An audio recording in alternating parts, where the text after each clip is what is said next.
when did you discover like that TV was that thing? What was like your first broadcast or your first opportunity to actually appear on television? Well, this is going to be interesting because I got to back up a little bit before we get to that point.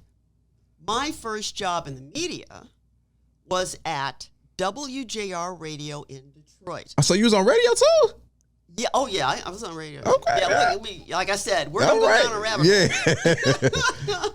So I was between jobs, and back in the day, before there was Monster.com and all these job searching websites, there was the want ads. Mm-hmm. It was in the newspaper. You check it, mostly on Sunday, because all the important jobs were in the Sunday edition. And I had just gotten into the habit of doing it. So I'm flipping through, and I see a rather large ad for what was essentially an executive assistant job. I thought, wow, this is kind of a big ad. For the sales department at WJR, they needed someone to help the salespeople with organizing and stuff like that, and a lot of pink-collar stuff. So I thought, well, I've been listening to this station. I grew up listening to it. I know all these personalities. I hear the voices of the news people. I'll get to really actually work with them. That would be kind of nice. So I applied for the job. Lo and behold, I get the job. Okay. So I'm working in the sales department for approximately 6 months. And I had a number of duties, one of which included doing a closed-circuit broadcast. Now, WJR carried the Detroit Tiger baseball. They were the Tiger Baseball Network. Okay? And I'm just like here in St. Louis, KMOX. Yeah.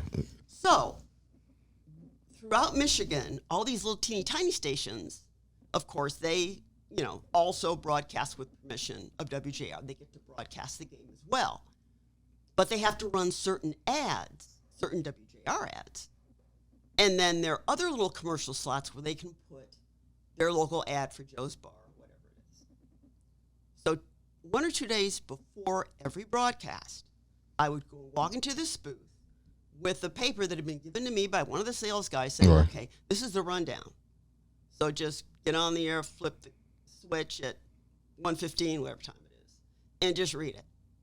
And just say, welcome, this is the such and such and such, and here are your spots. And so I would do this. Go into the booth, read it, go back upstairs. It was a 2-level radio station. You had all your broadcast people on one floor, and then your all administration people on the other floor. So I'm doing this for a couple months, and I get this phone call from the news director, and he wanted me to come down and talk to him for a minute. So I came downstairs, and he told me a little story. He said, I was in my office, and all of a sudden I heard this voice. It turned out someone had accidentally flipped a switch while I was doing one of my readings, and so you could hear my voice all the way down the hall. And the news director, and that's like something about a